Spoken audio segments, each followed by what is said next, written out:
livraisons d'armes lourdes, les livraisons de chars d'assaut. Il en est question depuis plusieurs jours. On attendait la décision américaine et la décision allemande. Eh bien, c'est non. Les États-Unis ne vont pas livrer de chars d'assaut, les chars d'assaut Abrams, à l'Ukraine. Les demandes réitérées n'ont rien changé. Washington dit non. Et de toute évidence, l'Allemagne dira non aussi dans la foulée. On accueille avec plaisir le général Christophe Gomard. Bonsoir, général Gomard. Vous allez nous aider à nous faire une idée à la fois de l'impact de cette décision et puis peut-être à l'apprécier, cette décision. Merci Catherine Gentil de Cannes-Côte d'être avec nous également. Vous êtes une de nos éditorialistes internationales ici LCI. Bonsoir Emmanuel Dupuis. Bonsoir David. Vous êtes un grand spécialiste de l'armement, pas seulement, mais enfin vous êtes le président de l'Institut Prospective et Sécurité en Europe.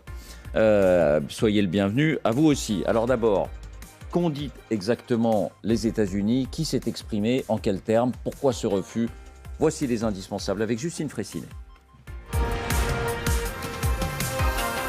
Bonsoir Justine. Bonsoir David, bonsoir à tous. Donc c'est non pour les chars d'assaut américains à l'Ukraine. Clairement, c'est Colin Kahl qui le dit. Il est sous-secrétaire américain de la Défense, numéro 3 du Pentagone, et il douche donc les espoirs ukrainiens. Nous n'en sommes pas là. Les forces ukrainiennes ne verront donc pas arriver dans leur rang ces chars Abrams américains. Ils comptent parmi les chars les plus performants du monde, quasiment 10 mètres de long en comptant le canon et presque 4 mètres de large. Quelles sont les raisons invoquées de ce refus ? Eh bien, ce sont des raisons logistiques et pas des raisons politiques. Voilà ce que dit Colin Kahl. Le char Abrams est une pièce d'équipement très compliquée. Il est cher, il est difficile de s'entraîner dessus. Les Ukrainiens ne pourront pas les réparer, ils ne peuvent pas l'entretenir et ils ne peuvent pas se le permettre à long terme. Donc on le comprend, problème de pièces détachées pour les chars endommagés, problème de maintenance. Colin Kahl évoque aussi la consommation d'essence. Un char Abrams, c'est très gourmand en carburant, jusqu'à 8 litres au kilomètre. C'est 100 fois plus qu'un 4x4 qui consomme peu. Et du coup, comme en effet domino, l'Allemagne devrait dire non, elle aussi, à la livraison de ces chars, les Léopards. Oui, depuis quelques jours, une pression très forte s'exerçait sur l'Allemagne de la part de plusieurs pays européens qui ont ces chars dans leur arsenal, mais aussi de la part des alliés. Eh bien, ça sera non aussi. Pourquoi ? On apprend qu'Olaf Scholz s'est entretenu avec Joe Biden mardi au téléphone pour préparer la réunion de Ramstein qui démarre demain avec les ministres de la Défense des alliés. Et plusieurs médias ont rapporté leur conversation. Scholz a rappelé que l'Allemagne ne cédera à la pression que si les États-Unis livrent des chars de combat Abrams. Biden n'a pris aucun engagement et selon la presse allemande, il a même exigé que l'Allemagne autorise non seulement d'autres États à fournir des Léopard 2, mais aussi qu'elle en fournisse elle-même. Alors pourquoi cette décision allemande ? Eh bien là, de toute évidence, il y a aussi une arrière-pensée politique. L'Allemagne entretenait jusqu'à il y a peu des liens très forts avec la Russie. Elle a clairement changé de pied depuis l'invasion en Ukraine. Mais jusqu'où ? Eh bien, c'est toute la question qui est posée. Et ce front du refus exaspère l'Ukraine. Il n'y a pas d'autre mot. Ces dirigeants sont sortis de leur gond. Oui, Zelensky d'ailleurs est furieux parce qu'il pensait justement que la livraison de ces chars était en bonne voie. La tyrannie avance plus vite que la démocratie, ce sont ses mots. Et ce matin, il a réitéré à Davos, écoutez-le. Я ще раз можу подякувати за допомогу нашим партнерам, але при цьому, знаєте, є такі моменти, коли не треба вагатися або не треба порівнюватись. Коли ти кажеш, я дам, наприклад, танки, якщо хтось інший також дасть танки. І я потужний у Європі, я допоможу, якщо хтось, той, хто поза Європою, також допоможе.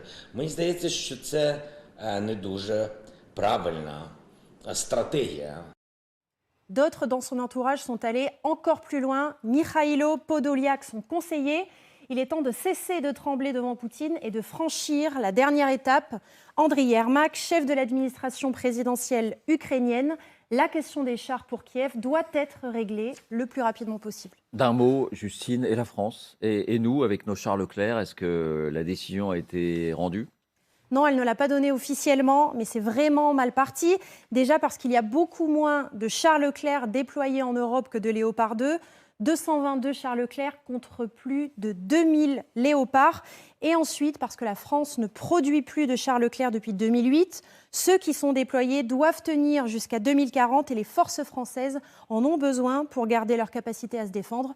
Donc ce n'est vraiment pas à l'ordre du jour. Merci Justine. Coup de tonnerre dans le ciel ukrainien, pas de chars d'assaut américains, sans doute pas de chars d'assaut allemands. Général Gomard, les Américains tremblent devant Poutine ou ces arguments logistiques, ils sont vraiment fondés selon vous? Alors je ne pense pas que les Américains tremblent devant Poutine, mais les arguments logistiques sont fondés. C'est-à-dire que c'est apprendre soudainement une nouvelle forme de maintenance, des nouvelles formes d'entretien. Ce sont des matériels, en effet, qui sont complexes d'utilisation, même si les Ukrainiens seraient tout à fait capables de les utiliser après quelques semaines, voire mois d'entraînement sur ces chars.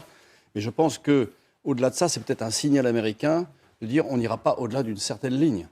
Depuis le début, en fait, on voit bien qu'il y a une montée en gamme dans les armements qui sont donnés. Le char n'est pas passé, je vais dire. Est-ce qu'on ira au-delà? Est-ce qu'il y aura des avions? Puisque les Ukrainiens ne vont pas hésiter à demander des F-16, etc. Donc, je pense que l'argument de maintenance est tout à fait logique. Et c'est mon point de vue. C'est-à-dire que donner des chars Léopard, donner des chars Leclerc, donner des chars Challenger britanniques, donner des chars américains, comment est-ce que vous entretenez une telle masse de matériel différent, tellement hétérogène? C'est extrêmement compliqué, en réalité. Mais les Anglais l'ont fait. Les Anglais, eux, ils ont dit oui. Sunak a dit oui pour le char Challenger anglais, le char d'assaut. 14, ça ne veut rien dire. 14, ça ne fait rien du tout sur le terrain. Il faut une masse de chars. D'abord, je crois que les Ukrainiens disposent aujourd'hui d'environ 1000 chars déjà.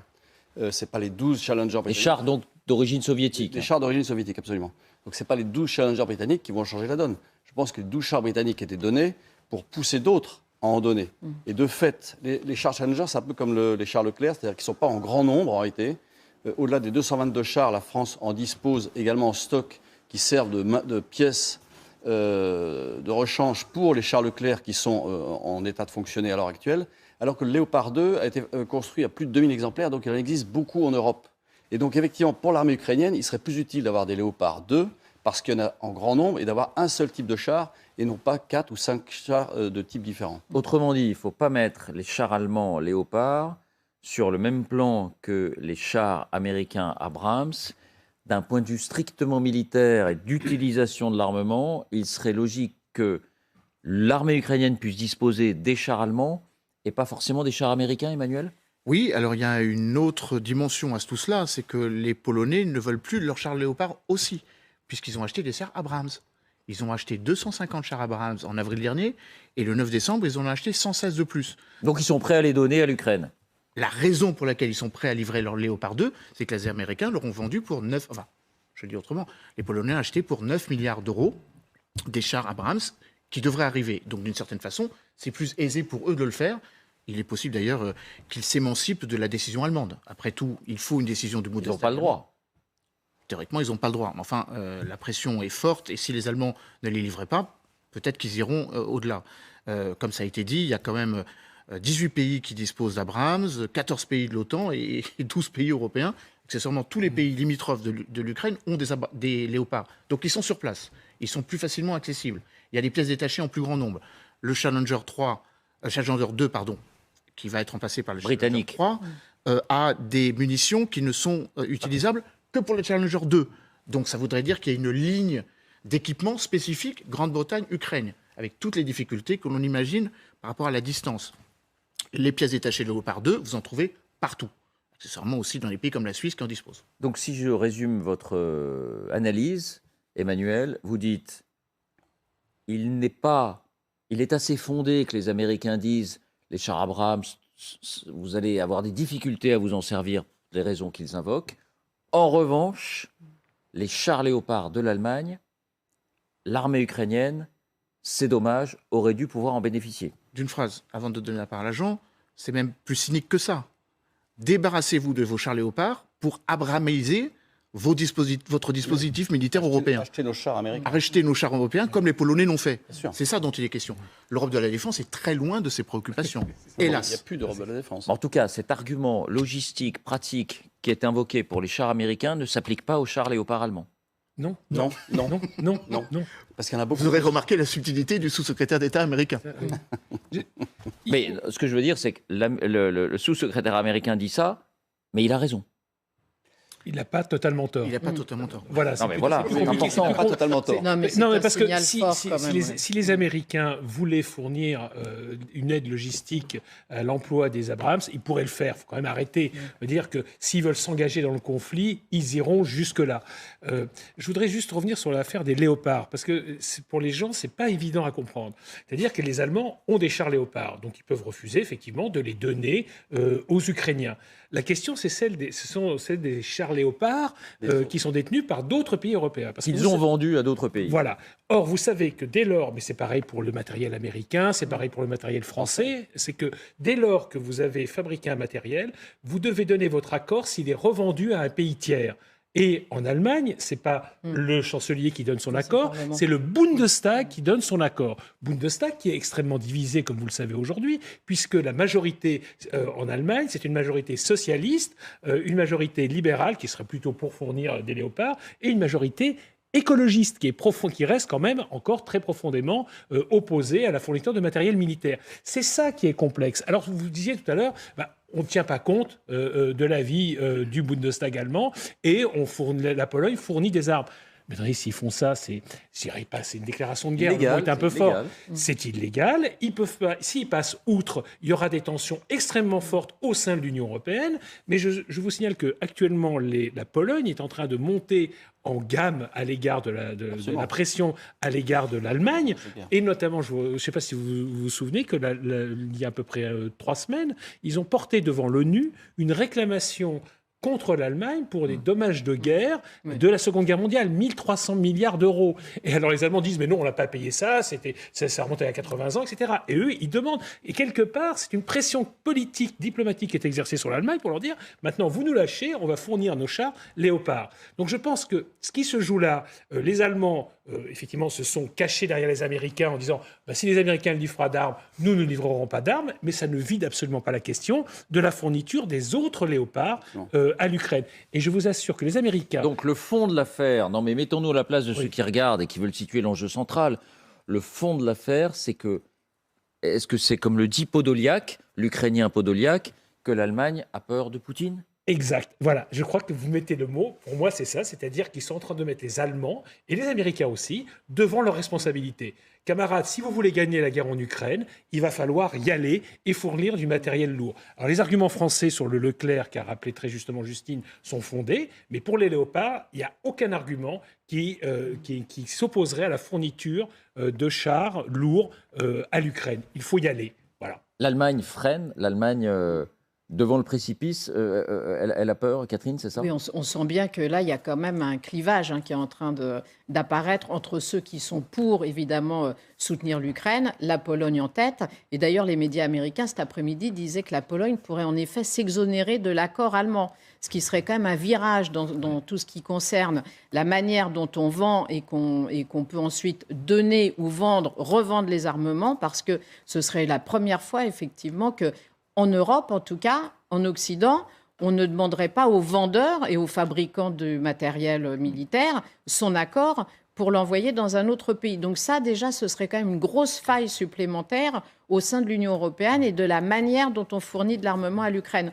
L'autre chose, c'est que quand les Américains ont l'air de découvrir que le char Abrams consomme 8 litres à la minute ou je ne sais pas quoi... Au kilomètre. Non, ils ne le découvrent pas. Ils disent aux Ukrainiens, c'est pour ça qu'il est compliqué de l'utiliser, enfin que ce n'est pas forcément simple de l'utiliser. On voit bien que quand même c'est un argument qui vaut ce qu'il vaut, parce qu'ils fournissent quand même des patriotes. Ce n'est pas non plus des armements qu'on utilise avec une grande facilité. Enfin, je vais voir si le général Gomard me dit le contraire, mais quand on sait qu'il faut 80 personnes pour s'en occuper, c'est quand même extrêmement difficile. Donc franchement, le char Abrams comparé aux Patriotes, c'est quand même beaucoup plus simple. Mais on sent effectivement que là, il y a quand même un vrai moment d'hésitation au niveau américain, qu'ils ont saisi ce prétexte de la difficulté de mettre en œuvre... C'est un prétexte. Oui, c'est un prétexte, clairement. C'est pas ce que dit le général Gomard. Non, mais c'est dans le sens où, si vraiment ils voulaient, les Américains, ils pourraient le fournir. Ce n'est pas un problème d'utilisation du char. C'est le problème, effectivement, de savoir ce qu'on met aujourd'hui face à Vladimir Poutine. Alors, qu'ils aient en arrière-pensée, nos amis américains, le fait que si on donnait tous les léopards ou quasiment à l'Ukraine, ils pourraient vendre du coup des Abrams aux Européens. Sûrement que ça les a effleurés, bien sûr. C'est en arrière-fond. Mais Alors, c'est quand même, revenons à la ficelle est un l'essentiel. peu grosse. Est-ce que pour l'Ukraine, privée de ses chars d'assaut, qu'ils soient européens ou américains, c'est un lourd revers? Autrement dit, est-ce que ces chars auraient vraiment eu un rôle décisif pour à la fois résister et surtout pour à la fois tenter de percer le front au moment où on dit que la Russie s'apprête à relancer une contre-offensive dans quelques semaines? Ça, c'est la vraie question. Est-ce que d'avoir 200 chars va permettre à l'Ukraine de repousser les Russes? Personnellement, je n'en suis pas sûr. De part et d'autre, ils cherchent un game changer, c'est-à-dire quelque chose qui va changer le rapport de force. Côté ukrainien, c'est grâce aux armes occidentales et en ajoutant des armes, dont 200 à 300 chars, pour essayer de renverser la tendance actuelle qui est assez figée. Côté russe, c'est en mobilisant plus, c'est en concentrant beaucoup plus leurs efforts que ce qu'ils ont fait jusqu'à présent, de façon à tenter de réavancer vers l'ouest. Mais en fait, c'est ça le vrai sujet. Est-ce que 200 à 300 chars permettront aux Ukrainiens de repousser les Russes? Je n'en suis pas certain. Ça sera une donnée de plus favorable aux Ukrainiens, mais c'est tout. Donc si on peut leur donner, donnons-leur. Mais je ne suis pas certain. Il y a d'autres armes qui seraient plus décisives pour vous? Non, en fait, le vrai sujet, c'est qu'on est aujourd'hui à une espèce d'équilibre des forces entre les deux. D'un côté, on donne énormément d'armes aux Ukrainiens, mais on voit bien que ça ne bouge pas sur le front.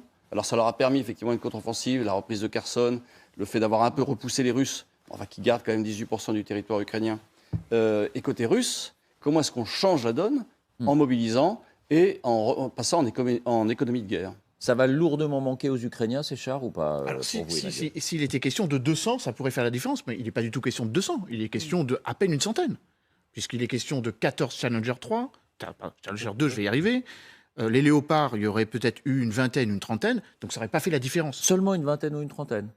S'il y en a 2000 en Europe, on peut quand même imaginer il y en a 2000 en Europe, mais les armées qui en disposent ne vont pas toutes donner leur dispositif.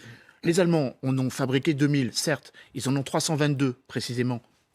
Ils vont donner pas plus d'une dizaine, comme nous aurions donné un escadron, pas plus. On en a 14, 12 ou 14 en Roumanie. 14, Donc, à un moment ou à un autre, effectivement, il faut savoir quel est le point de bascule. Le point de bascule, comme l'a dit le chef d'état-major ukrainien, c'est qu'il lui faut 300 véhicules blindés et 300 chars, quels que soient ces chars. Il en dispose effectivement déjà en nombre, puisqu'il en a récupéré suite à la reconquête de Kherson, mais il en faut davantage. La question, c'est le nombre. Mais il y a aussi un autre élément. Vous voulez dire qu'ils soient d'origine soviétique, les vieux chars, entre guillemets, ou tout à fait modernes, comme les chars occidentaux? C'est le nombre et c'est l'endroit où on les met. Tout le long des 800 km de front, où précisément là on veut percer. Mais la question, à mon avis, mérite aussi un complément de ce qu'on a dit. Les Ukrainiens mettent une pression sur les chars aujourd'hui, mais une fois qu'ils auraient obtenu les chars, et c'est la raison pour laquelle les Américains, me semble-t-il, temporisent beaucoup, c'est qu'il y a l'étape suivante, les F-16. Les avions. Les avions de chasse. Parce qu'une fois qu'on a donné les tanks, il faudra livrer les F-16. Et là, les Américains, à un moment ou à un autre, ils disent... Comment dire, mais la question... aidons les Ukrainiens à se défendre, et nous en avons déjà beaucoup fait. Nous, Européens, nous pourrions dire, c'est un petit peu au tour des Américains de livrer du matériel, parce qu'ils ont donné beaucoup d'argent, mais en termes de matériel... Donc pour vous, sur cette question des chars, ce n'est pas forcément un moment très important qui se joue sur le futur de cette guerre d'un point de vue opérationnel. À partir du moment où le président Emmanuel Macron ne l'a pas annoncé aujourd'hui lors de ses vœux à Mont-de-Marsan, à partir du moment où à Ramstein, les 50... Ah oui, je parle pour l'Ukraine face à la Russie, dans le rapport de force. Le rapport de force, c'est des véhicules blindés autant que des chars d'assaut. C'est surtout des munitions. Parce que on évoque le matériel, mais ce que demandent les Ukrainiens avec insistance, c'est une multiplication sans doute par 10 des munitions. Ils ont besoin d'obus. Alors ça, les Américains disent qu'ils vont livrer un nouveau train de 3 milliards de matériel. 100 000 pièces d'artillerie. Il en faudrait 10 fois plus.